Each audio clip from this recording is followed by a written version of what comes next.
Hey everybody, it's Craig with Smartphone Envy, and today we're going to have a face-off between two AT&T smartphones, both running Windows Phone 7, the HTC Surround and the Samsung Focus.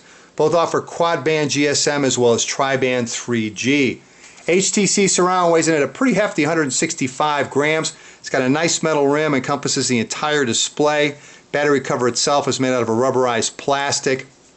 In typical HTC, you've got a nice texture coating along the sides and back. Nice little chrome accent over the cover as well as the HTC logo. A nice little chrome piece or accent on the micro USB port as well as a dedicated camera key. Taking a look around the Surround, on the bottom is the microphone as well as a micro USB port.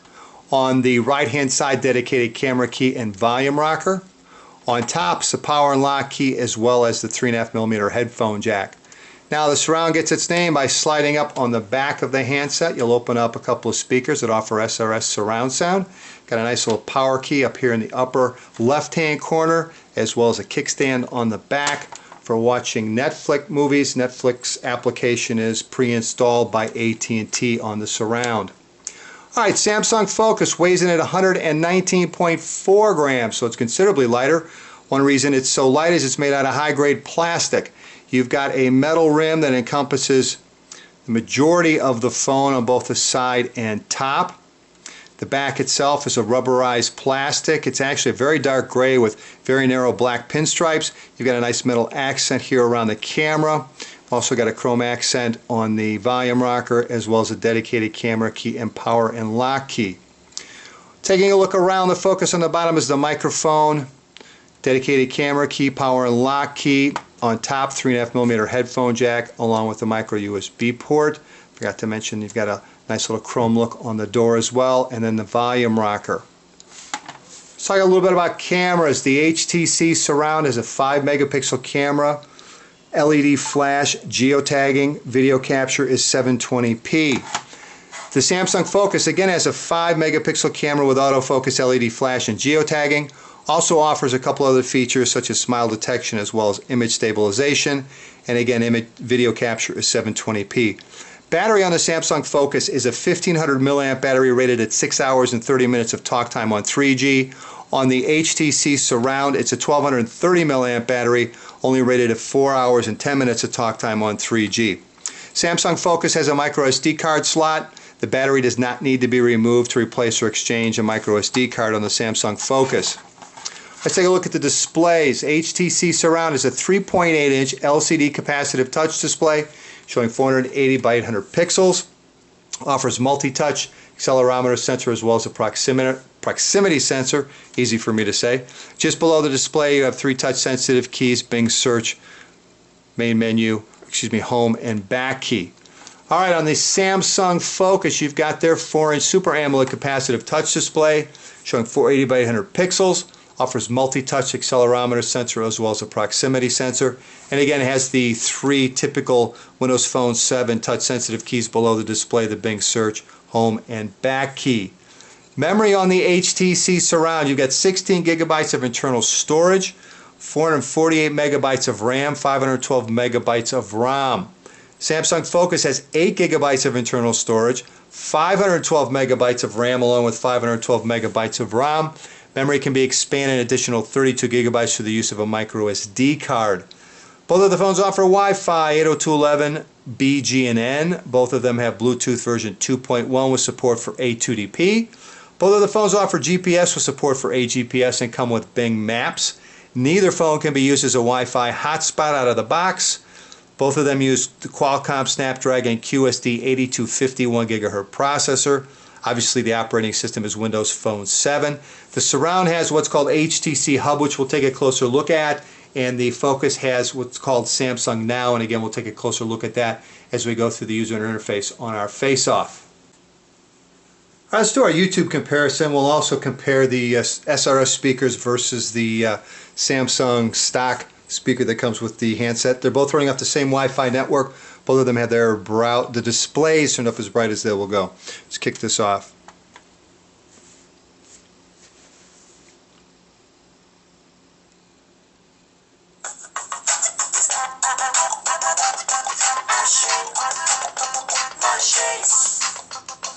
Hey.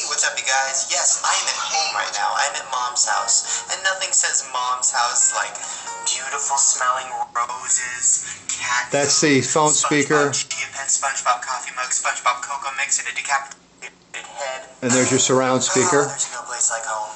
So there's two reasons why I'm doing Ask Shane from home. First reason They're both volume-wise, both set at 25. What's up, you guys? Yes, I am at home right now. I'm at Mom's house. And nothing says Mom's house like beautiful smelling rose.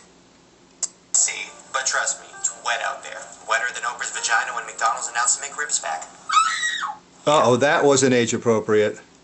Anyway, let's go back and run another one and see if I can make this into something that makes sense. I think there's music or something on this one. That was pretty close. Nice reflection of the smoke detector.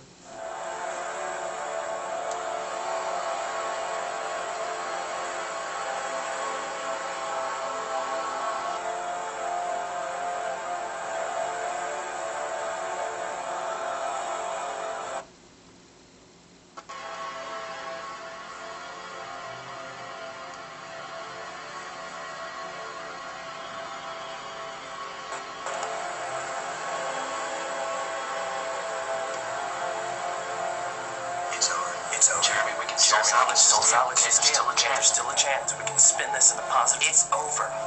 Without the support of the firm behind us, we can spin this in the positive. It's over. Without the support of the firm behind us, we're fucked. We'll be lucky to get... Uh-oh, more inappropriate language. Anyway, hopefully that, I don't know if that worked or not over the speaker in the, or the microphone in the camera. But anyway, that was a look at the surround speakers, difference in sound, the SRS versus the stock phone speaker, as well as load times and video quality on a couple YouTube videos. So our navigation comparison. Now, we're not going to get voice-guided turn-by-turn navigation unless you're willing to pop for $9.99 a month for AT&T Navigator. So we're just going to run this through Bing Maps. And I should have Starbucks on both. God knows I'd never be able to find it on my own. And it looked to me as if the surround brought up the route a little bit quicker. And then again, you just tap on these as you go through them and it moves you around the map. And if you want to get rid of the directions on the front, simply hit the back key. Now let's take a look at AT&T Navigator, because I do have it loaded or active on this, on the Focus, just to show you how it works if you want to spend $9. Go to search and we'll hit Starbucks. And it helps if I spell it right. S-T. Hooters, I like that. I haven't been there, but anyway, we got it. Alright. And we'll pick it. Now ask for directions. Route. Go 0.1 miles and turn right to Instone Court. Checking route for traffic. All right, and there's a look at AT&T Navigator on the Samsung Focus.